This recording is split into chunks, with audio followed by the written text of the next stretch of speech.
Bab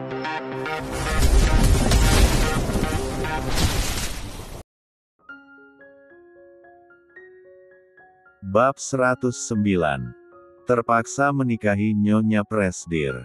Tok, tok. Sea baru saja menyusui baby Eros. Wanita itu membenarkan kembali pakaiannya dan meletakkan putranya di sebelah sang suami yang masih tertidur lelap. Perlahan, ia turun dari ranjang dan berjalan menuju pintu untuk membukanya. Ceklek. Ma, kenapa? Tanya Sea ketika mendapati Daisy berdiri di depan pintu kamarnya. Sudah ada matahari, Mama mau bawa si kembar berjemur. Pinta Daisy. Oh, kalau gitu aku bangunkan Zain. Sea berniat berbalik, tetapi Daisy mencegahnya. Jangan. Suamimu tuh capek, biarin dia istirahat. Sudah sini, Mama yang gendong. Atau, pakai stroller aja, jangan bangunkan Zain. Semalam dia pasti begadang karena anak kalian yang menangis terus. Bentar lagi dia harus ke kantor, kasihan dia. Tegur Daisy. Sea menggaruk kepalanya yang tak gatal, wanita itu pun meminta sang mama untuk masuk dan membawa kedua bayinya. Daisy mengambil stroller dan meletakkan dua bayi menggemaskan itu di sana. Tatapannya beralih menatap Zain yang memang masih tertidur pulas. Setengah jam lagi baru bangunkan Zain, Mama bawa si kembar jemur dulu. Daisy beranjak pergi, meninggalkan Sea yang memilih kembali tidur dan memeluk suaminya dengan erat. Setengah jam kemudian, Zain terbangun tanpa Sea bangunkan. Pria itu menunduk, menatap istrinya yang tertidur dalam pelukannya. Tatapan matanya pun beralih ke arah box bayi. Kakak sama abang udah dibawa Mama buat berjemur. Gumam Sea tanpa membuka matanya. Oh, ya udah lanjut tidur lagi. Zain memeluk Sea. Pria itu tersenyum lebar dan menggigap kepala sang istri. Hili, jangan K3 kap. Aku udah lama gak keramas, bau. Protes Sea seraya menjauhkan kepalanya. Enggak bau kok, wangi malah.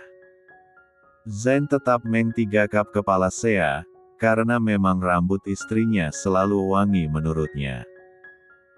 Sea memutar bola matanya malas, ia memilih beranjak duduk untuk menghindari pria di sebelahnya itu. Melihat Sea yang meringis seraya memegang perutnya, Zain refleks mengelus perut istrinya itu. Masih sakit ya bekas operasinya? Tanya Zain. Cuman ngilu aja, balas Sea. Tok, tok. Keduanya menoleh ke arah pintu kamar mereka yang diketuk oleh seseorang. Zain pun langsung bangun dari tidurnya dan berjalan menuju pintu untuk membukanya. Setelah pintu terbuka, Zain menatap orang yang mengetuk pintu kamarnya dengan tatapan bingung. Mama cari si kembar. Dibawa sama Mama Daisy. Ujar Zain pada Fanya yang berdiri di hadapannya. Bukan, Mama kesini bawain kalian sarapan. Pasti lelah mengurus bayi semalaman kan? Apalagi hari pertama, jadi Mama tahu kalau kalian pasti masih lelah. Zain menatap ke arah nampan yang Fanya bawa. Terima kasih Ma, ujar Zain dan mengambil nampan itu dari sang mama. Fanya tersenyum. Matanya menyorot putranya yang berbalik masuk dengan tatapan berbinar. Setelah pintu tertutup, Fanya berbalik. Ia berjalan menjauh seraya memainkan tangannya. Ada apa? Kenapa kelihatannya kamu bahagia sekali? Fanya menghentikan langkahnya ketika ia berpapasan dengan suaminya. Itu, Zain memakan masakan pertamaku untuknya. Ujar Fanya dengan tersenyum lebar. Lionel kenaikkan sayu alisnya, hanya itu. Bingung pria itu. Ya, untuk pertama kalinya aku memasak makanan untuk putraku. Kenapa? Kenapa wajahmu seperti tidak terima? Lionel menggelengkan kepalanya, ia sedikit heran dengan senyuman sang istri di pagi ini. Enggak, cuman heran aja.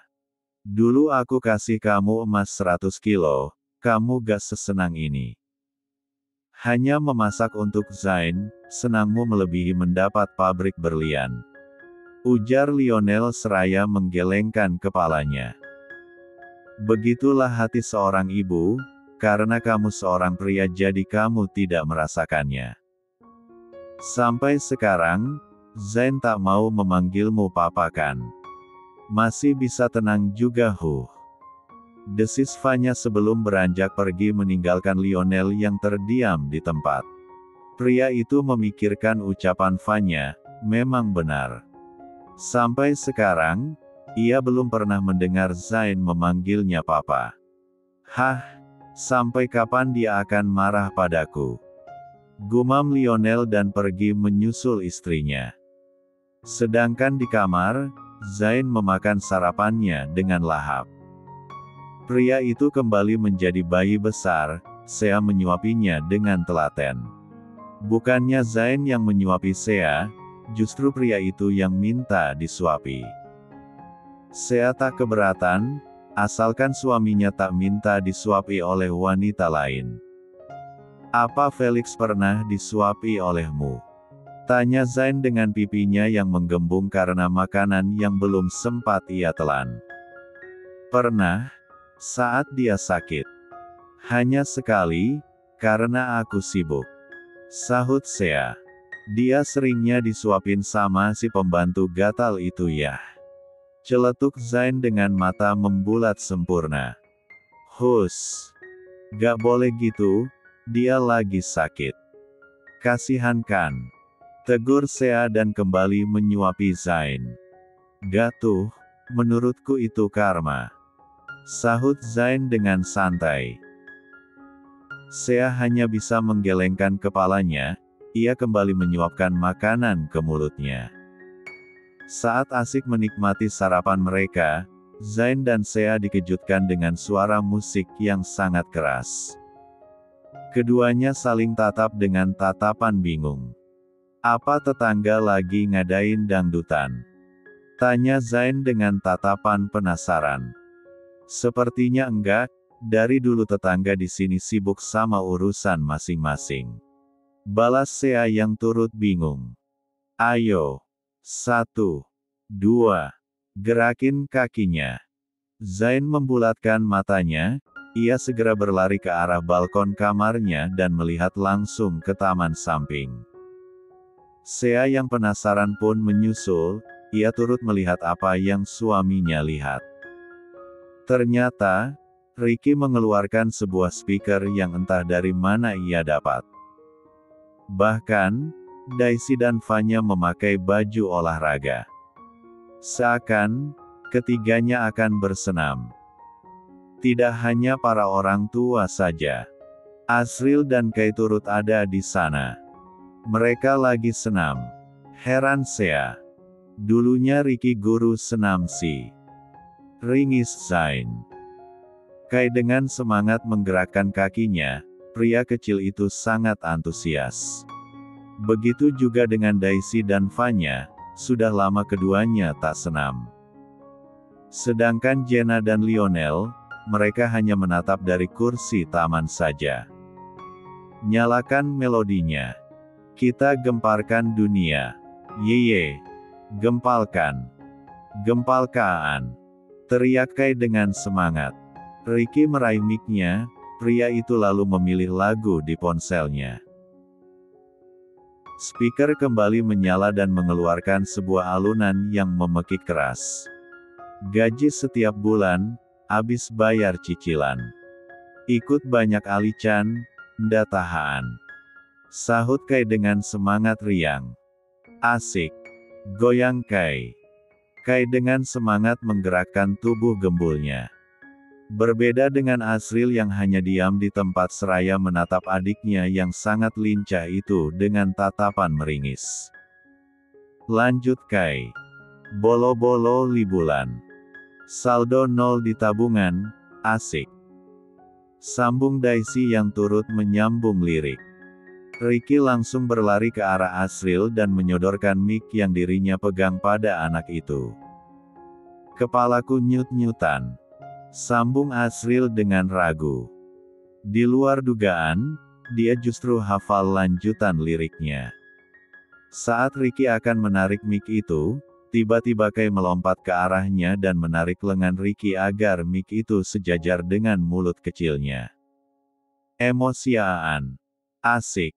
Ricky kembali ke depan, pria itu terlihat bergerak bebas. Jenna dan Lionel sudah tertawa keras, melihat tingkah mereka yang sangat lucu. Berbeda dengan mereka, Zain dan Sea malah melongo melihat kekompakan keluarga itu. Zain tersenyum lebar, dia segera berlari kencang dan menghampiri para keluarganya itu. Dengan semangat, Zain merebut mic yang ada di genggaman Ricky. Mohonlah kabulkan. Capek miskin mau jadi sultan. Gajian kenapa sih lewat doang? Sambung Ricky tepat di depan mic yang Zain pegang. Selalu bikin badan meliaang. Asik. Acaloleye. Sea tertawa kecil, mereka benar-benar menghiburnya.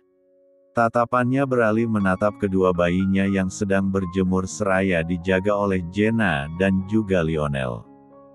Untungnya kedua bayi itu belum mengerti, jika sudah, pasti mereka akan ikutan juga. Gumam Sea seraya terkikik geli. Bab 110. Karena lelah, Zain dan Ricky memilih beristirahat. Lumayan, mereka berolahraga sejenak untuk menghilangkan kemalasan. Tak lama, Fanya datang seraya membawakan mereka air. Keduanya mengambil segelas air dan meminumnya. Rasa dingin dari air itu mampu menyegarkan tenggorokan mereka. Zain tersenyum melihat kedua anaknya yang sedang digendong oleh Jenna dan juga Fanya. Kedua wanita itu tampak antusias menatap bayi mungil yang terjaga dari tidurnya. Daisy pun heboh melihat kedua cucunya membuka mata. Karena kedua bayi itu selalu tidur dan jarang sekali terjaga. Tatapan Zain beralih menatap Ricky, senyumannya luntur saat melihat sahabatnya itu tengah tersenyum lebar seraya menatap sesuatu. Penasaran, Zain turun melihat apa yang menjadi pusat perhatian Ricky. Jenna udah cocok jadi ibu ya? Tanya Ricky yang mana membuat Zain mengerutkan dalam keningnya. Lo serius sama Jenna? Pertanyaan Zain membuat Ricky beralih menatapnya. Tentu aja, gue gak pernah seserius ini dengan perempuan. Apa alasan gue gak serius sama dia? Jenna cantik, baik, lembut, selalu bawa aura positif untuk orang di sekitarnya. Lo ingat, di saat semua orang menyalahkan lo karena mengira Io anak dari mendiang Tante Areha, tapi dia tetap menerima lo. Gue suka kelembutan hatinya, gak ada alasan yang lebih kuat selain. Gue jatuh hati karena dia adalah Jenna. Balas Ricky. Zain tertawa geli, semua cewek cantik juga lo ngomong gini, ujung-ujungnya apa? Gak jadi kan? Emang hati lo aja yang gampang berpaling. Lihat yang bening dikit nyantol, lihat janda kaya plus cantik tantrum. Kita sahabat sejak lama. Gue tahu perasaan lo ke Jenna cuman candaan sesat. Ujar Zain yang membuat tatapan Ricky berubah. Gue serius ke Jenna, gue gak mungkin rela donorin ginjal gue untuk dia kalau gue gak cinta. Perkataan Ricky membuat Zain melunturkan senyumnya, mata pria itu membulat sempurna. Lo jangan bercanda. Sentak Zain dengan tatapan tajam. Gue udah tes, ginjal gue cocok dengan Jenna. Minggu depan, operasi itu akan dilakukan. Zain beranjak berdiri, pria itu menarik kerah baju Ricky dan berteriak kencang. "Lo jangan main-main Ki." Teriakan Zain mengundang tatapan semua orang yang ada di sana pada kedua pria itu. Jenna melunturkan senyumnya, begitupun dengan Daisy yang berada tak jauh dari kedua pria itu. Raut wajah mereka terlihat tegang, terlebih Zain mencengkram kuat kerah baju Ricky. Melihat situasi yang tidak memungkinkan, Zain melepas cengkeramannya. Pria itu menarik lengan Ricky dan membawanya masuk ke dalam rumah. Jenna panik, ia khawatir kedua pria itu berkelahi. Namun, Lionel menahan putrinya. Ia yakin, jika ada hal yang kedua pria itu permasalahkan. Brak! Zain mendorong kasar Ricky masuk ke dalam kamar Kai. Ia langsung meraih baju Ricky dan menariknya hingga keduanya berhadapan dengan jarak dekat. "Lo tahu apa konsekuensinya mendonorkan ginjal Io buat Jenna? Lo tahu gak?" sentak Zain. "Terus apa? Gue harus lihat orang yang gue cinta mati gitu aja?" teriak Ricky. Zain melepas cengkeramannya, pria itu mengusap kasar wajahnya dan menatap Ricky dengan tatapan nanar. "Rick, lo satu-satunya tulang punggung keluarga. Adik lo di kampung, dia butuh uang untuk biaya sekolah. Bokap lo, sakit-sakitan dan lo satu-satunya harapan mereka. Kalau ginjal lo sisa satu, lo gak bisa aktivitas yang berat lagi. Lo ngerti gak? Gue bisa Zai. Gue bisa. Lo remehin gue sebagai seorang pria. Bertahun-tahun gue jadi tulang punggung keluarga. Bahkan sejak gue kecil. Lo lihat gue sampai sekarang, masih hidup kan?" balas Ricky dengan tersenyum tipis. Tanpa tahu, jika Zain sangat mengkhawatirkan dirinya. Zain menghela nafas pelan, ia lalu berkacak pinggang dan menatap Ricky dengan tatapan lemah. "Lo satu-satunya harapan mereka, Jenna masih punya kakak. Gue bisa donorin ginjal gue buat dia. Gak harus lo berkorban demi adik gue Ki," ujarnya dengan suara lirih. Ricky tersenyum, pria itu menepuk bahu Zain dengan pelan. "Tanggungan gue cuman ayah dan adik, sedangkan lo, Sea, ketiga anak kembar Io, Kai dan Asril. Kemungkinan terburuk, kalau operasi itu gagal, mereka akan kehilangan lo. Sedangkan gue bisa titipin bokap sama adek gue ke lo kan. Pemikiran lo bodoh Ki. Lo yakin banget bakal empati? Gak, gue gak setuju." Zain berbalik, ia berniat keluar. Namun, saat tangannya baru menyentuh gagang pintu, suara Ricky membuat Zain terdiam di tempat. "Izinkan gue jadi bagian terpenting dalam hidup Jenna. Kalau saya berada di posisi Jenna, gue yakin lo akan melakukan hal yang sama. Untuk Jenna, biar gue yang berkorban." Suara lemah Ricky membuat Zain menundukkan kepalanya, mata pria itu terlihat berkaca-kaca. Tak Ricky duga, Zain justru berbalik dan memeluknya dengan erat. Ricky tersenyum, ia membalas pelukan sahabatnya itu.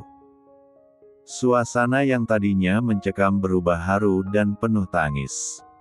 Ricky juga turut menjatuhkan air matanya dengan bibirnya yang terus tersenyum. "Lo sahabat gue, sampai kapanpun," lirih Zain. "Harus. Gue yang nemenin lo dari nol sampai bertemu janda kaya juga.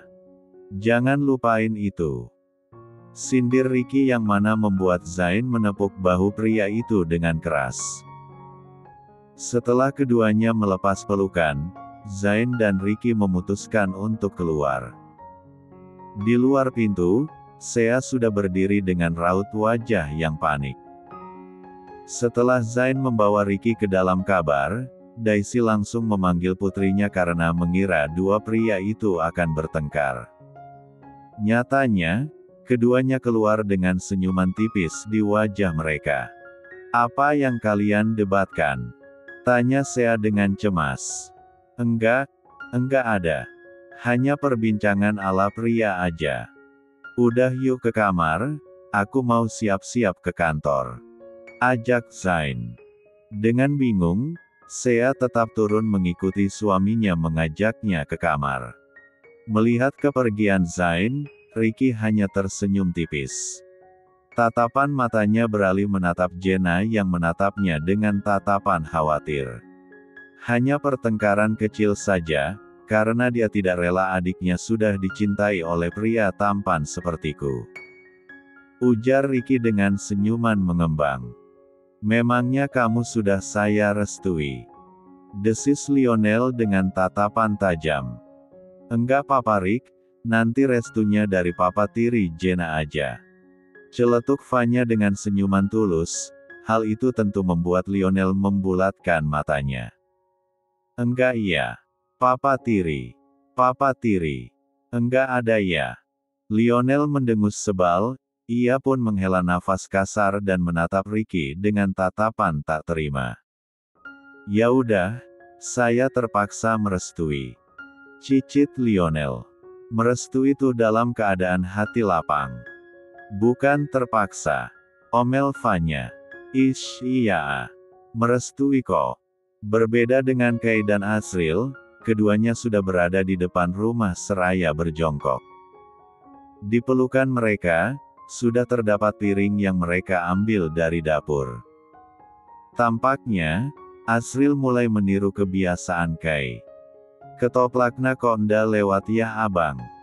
Ini kan jam 9, kemarin lewatna jam 9 kan? Tanya Kay dengan melirik abangnya itu. Sebentar lagi mungkin. Balas Asriel. Kay menoleh.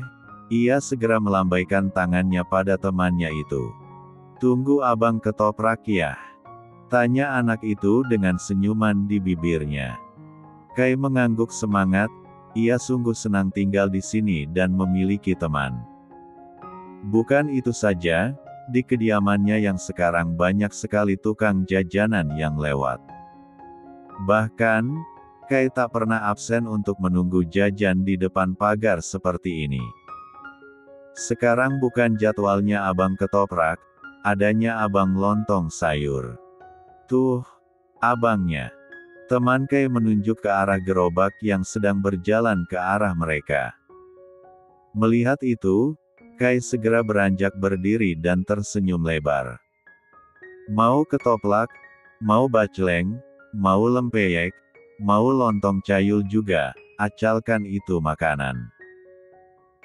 Kay kejal. Abang. Beli. Kay berlari dengan cepat, hingga membuat pipi gembulnya bergerak bebas. Pantesan sering dibilang buntelan gemoy sama ibu-ibu sini.